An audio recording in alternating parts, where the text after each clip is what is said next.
At Christmas dinner, my brother nodded once. Our old signal something was wrong.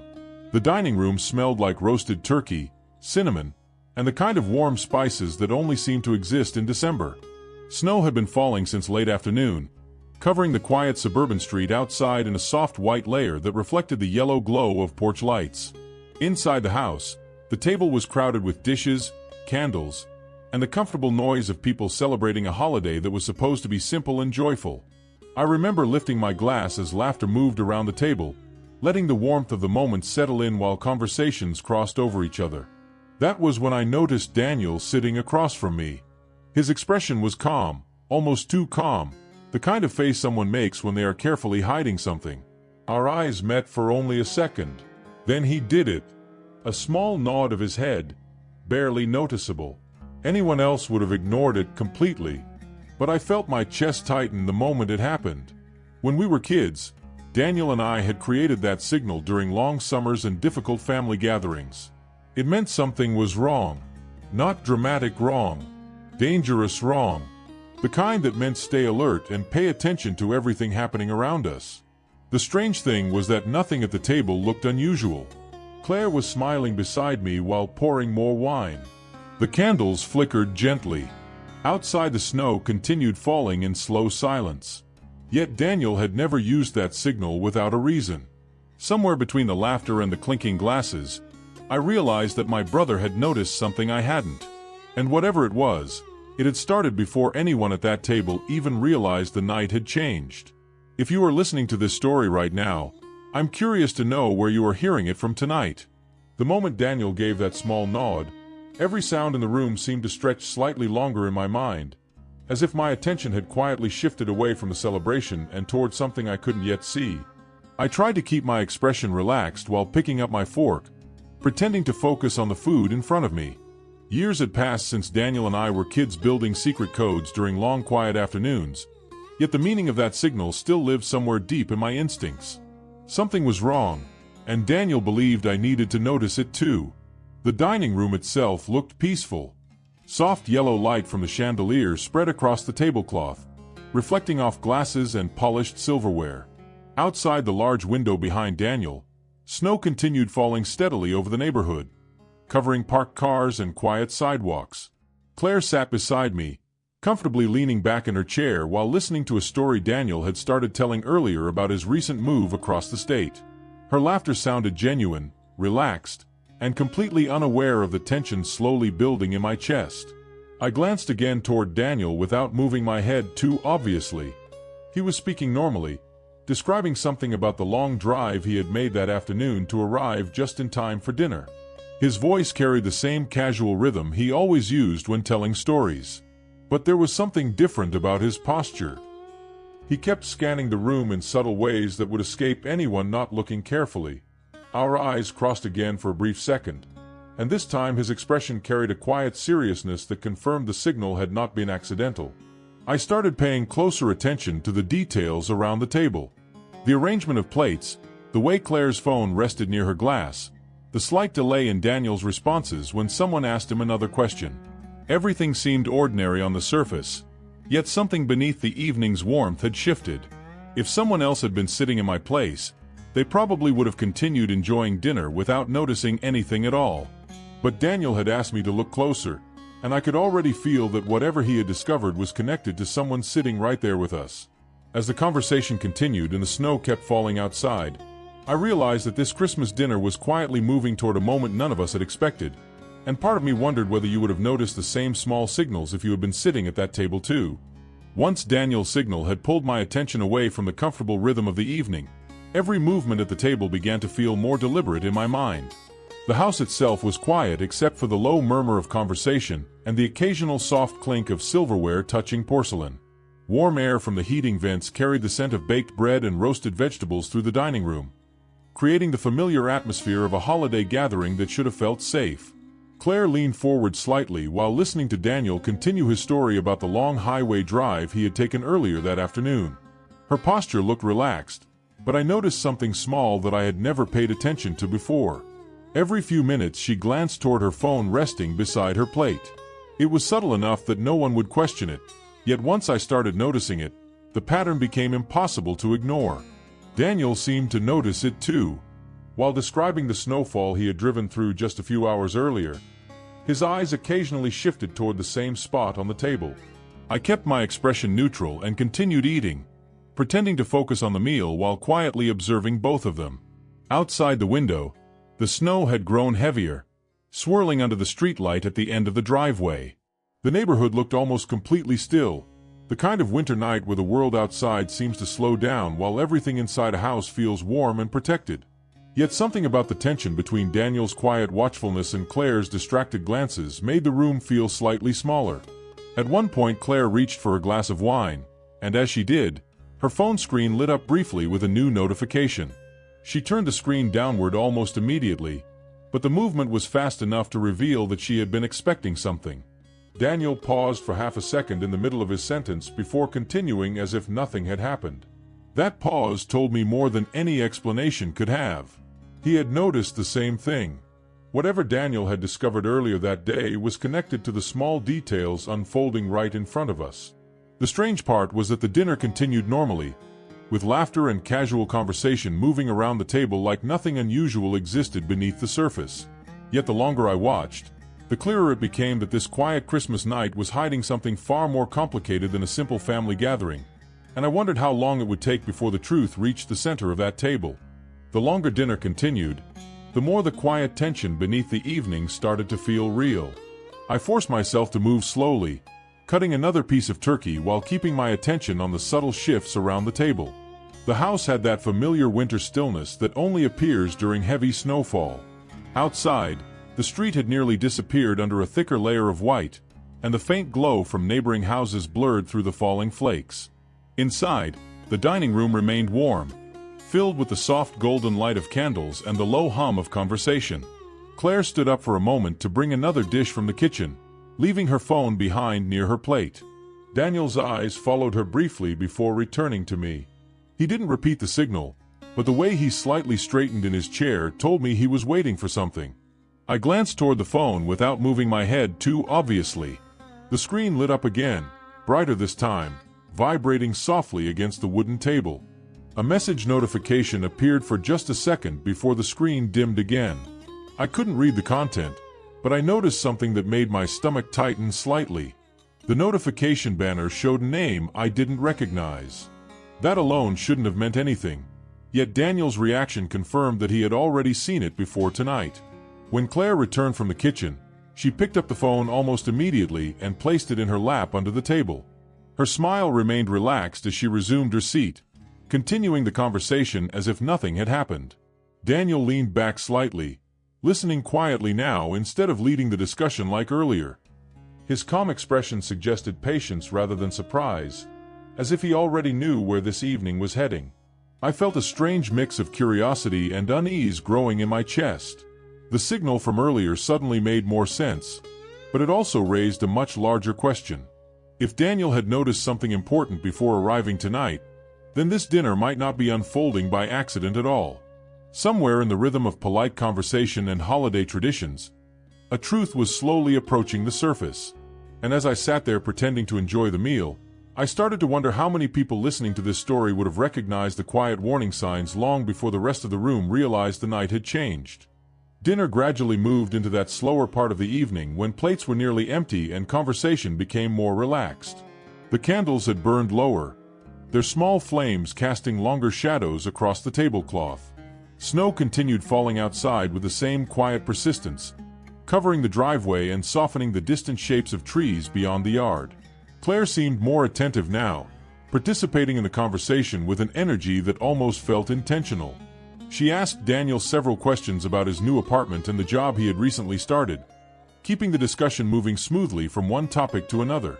To anyone else at the table, it probably looked like a normal attempt to keep the holiday mood alive. But after Daniel's signal earlier, every word felt like part of something larger unfolding slowly. Daniel answered calmly, describing his recent move and the unfamiliar neighborhoods he had been exploring during the past few weeks. His tone remained casual, yet he occasionally paused before answering certain questions, choosing his words carefully in ways I had rarely seen before. At one moment, Claire reached again for her glass of wine and briefly placed her phone back on the table. The screen remained dark this time, but Daniel's attention returned to it almost instantly. There was no accusation in his expression, only quiet observation. I started realizing that whatever he had discovered earlier that day had given him a level of certainty I still didn't have. My own thoughts began replaying small moments from the past few months, conversations that now felt slightly different when viewed from this new perspective. The evening air inside the house remained warm, yet an invisible tension now existed between the three of us. The strange part was that the dinner still looked completely normal from the outside. Anyone passing by the window would have seen a peaceful Christmas gathering filled with calm voices and soft candlelight. But beneath that calm surface, something important was approaching its moment of revelation. I could feel Daniel waiting patiently for the right moment, and the longer he waited, the more I realized that this night might end with answers none of us had planned to confront. Sometimes the most ordinary evenings are the ones that quietly change everything, and by that point I had begun to sense that we were already moving toward one of those moments. When the plates were finally cleared and the table settled into that quiet pause before dessert, the atmosphere in the room shifted again in a way that felt impossible to ignore. The warmth of the house remained comforting, yet the silence between conversations had grown slightly longer, as if everyone sensed something approaching without understanding exactly what it was. Claire gathered the empty dishes and carried them toward the kitchen with calm efficiency.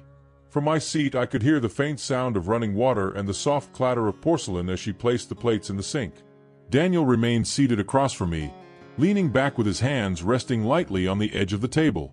For the first time that evening, we were briefly alone in the dining room. Our eyes met again, and this time his expression carried the same seriousness that had accompanied the signal earlier. He didn't speak directly, but his gaze moved toward the hallway leading to the front door before returning to me. That small gesture suggested that whatever he had discovered earlier might not have started inside the house at all. I followed his glance toward the dark hallway where winter coats hung quietly beside the entrance. Outside the window, the snowfall had slowed slightly, leaving the street covered in a thick layer of untouched white. Headlights from a distant passing car briefly illuminated the snow before fading again into the quiet neighborhood night. Claire returned a moment later with a tray of small desserts and placed them carefully on the table, her movements calm and deliberate. The familiar scent of cinnamon and baked sugar filled the room, adding to the illusion of a peaceful holiday evening. Yet Daniel watched the front window with quiet attention, as if expecting something to happen at any moment. The realization began to settle slowly in my mind that this dinner might have been carefully timed for a reason I still didn't fully understand. Daniel had arrived earlier that afternoon after a long drive through the snow, and now he seemed to be waiting for something outside the house rather than inside it. The longer that thought remained in my mind, the clearer it became that the truth behind his signal was not only about something he had seen earlier that day, but about something that might appear before the night was over. A quiet stillness settled over the house after dessert was served, the kind of calm that often follows a long winter meal when the evening begins drifting toward its final hours. The dining room lights reflected softly against the windows, turning the outside world into a dark mirror where faint snow continued falling under the distant glow of streetlights. Claire seemed comfortable again, leaning slightly back in her chair while finishing the last few bites of dessert. Her phone remained on the table beside her, untouched for several minutes now, which only made Daniel's earlier attention to it feel more significant. Daniel stood up slowly and walked toward the window facing the driveway, resting one hand lightly on the back of a chair as he looked outside. His posture suggested quiet confirmation rather than curiosity. I followed his gaze and noticed something that had not been there earlier in the evening. Fresh tire tracks now crossed the snow-covered street before turning toward the corner of the block. The marks looked recent, sharp against the otherwise untouched white surface. Daniel watched them for a moment before returning to the table. His expression remained calm, yet there was a quiet certainty in his eyes that told me he had just seen exactly what he expected. Claire noticed his attention toward the window and briefly glanced outside as well, though her reaction was subtle enough that someone unfamiliar with the situation might have missed it. She quickly returned her attention to the table and adjusted the position of her glass, as if the moment had meant nothing at all. Yet the atmosphere in the room had changed again. The warmth of the evening still existed, but the comfortable illusion of normal conversation had quietly faded. Daniel sat down once more, resting his hands together on the table while the room remained silent for a few seconds longer than usual. I realized that whatever truth he had discovered earlier was now only moments away from revealing itself completely. Sometimes the smallest details outside a quiet house can explain everything happening inside it, and as the snow continued falling beyond the window, I began to sense that Daniel had been waiting for exactly this moment all along. The silence that followed Daniel's return to the table carried a weight that none of us could completely ignore anymore. The house remained warm and quiet, but the peaceful rhythm of the evening had slowly transformed into something more fragile. Claire shifted slightly in her chair and reached for her phone again, her movements controlled but noticeably quicker than before. The screen lit up in her hand, reflecting faintly in the glass of the window beside her. For a brief second her expression changed, not dramatically, but enough to reveal that whatever message had arrived was the one she had been waiting for all evening. Daniel watched calmly without interrupting the moment. He did not look surprised. Instead he leaned forward slightly, resting his elbows on the table while studying her reaction with patient attention. I suddenly understood that the signal he had given earlier was not simply about suspicion. It was about timing. Earlier that afternoon, Daniel had apparently seen something or someone that connected directly to this moment now unfolding in front of us. Claire placed the phone back on the table and took a slow breath, her posture adjusting as if preparing to maintain control of the situation. Outside, the snowfall had almost stopped, leaving the neighborhood unusually quiet under the dim glow of winter streetlights. Daniel glanced once more toward the window before returning his attention to the table. The tension in the room no longer felt hidden. It had become part of the atmosphere itself, sitting quietly between us like a fourth presence at the table. I could feel the pieces beginning to align in my mind, yet the full picture still remained just beyond certainty. Daniel's calm patience suggested he was allowing events to unfold naturally rather than forcing the truth into the open too quickly. And in that quiet pause before anyone spoke again, I realized that sometimes the most powerful revelations do not arrive with loud confrontations, but with a quiet confirmation that something you feared might be true has already begun revealing itself. The final moments of the evening unfolded with a calm that almost felt unreal compared to the tension that had slowly built throughout dinner. Claire sat quietly for a few seconds after placing her phone down, her eyes briefly moving toward the front window as if measuring how much time remained before something unavoidable happened. Daniel remained composed, observing the room with the same patient certainty he had shown since the beginning of the night. The silence was eventually broken by a distant sound outside the house. It was subtle but unmistakable, the soft crunch of tires pressing into fresh snow somewhere near the end of the street. Claire heard it too. Her shoulders stiffened almost imperceptibly before she reached for her glass again, pretending to remain calm. Daniel turned slightly in his chair and looked through the window once more. This time he did not hide the fact that he was watching the street. I followed his gaze and saw faint headlights appearing between the trees at the far corner of the block, slowly moving along the snow-covered road. The vehicle did not approach the house directly. Instead it slowed briefly before continuing past the corner, disappearing again into the quiet winter night. That small moment explained everything Daniel had been waiting for. Earlier that afternoon he had apparently seen that same vehicle near the neighborhood while arriving for dinner, long before anyone else realized the night would unfold this way. Claire understood it too. The tension in her expression faded slightly, replaced by a quiet resignation that suggested the truth had already become clear without needing words. Daniel leaned back again in his chair, his attention finally returning to the table rather than the window. The signal he had given earlier had served its purpose. Sometimes the most important discoveries are not loud confrontations or dramatic confessions, but the quiet realization that the story unfolding around you has revealed more than anyone expected. As the house settled back into silence and the snow continued resting peacefully outside, I understood that this Christmas dinner had quietly changed the way the three of us would see each other from that night forward. And it left me wondering how many people listening to this story might have experienced a moment where a single small signal revealed far more than words ever could.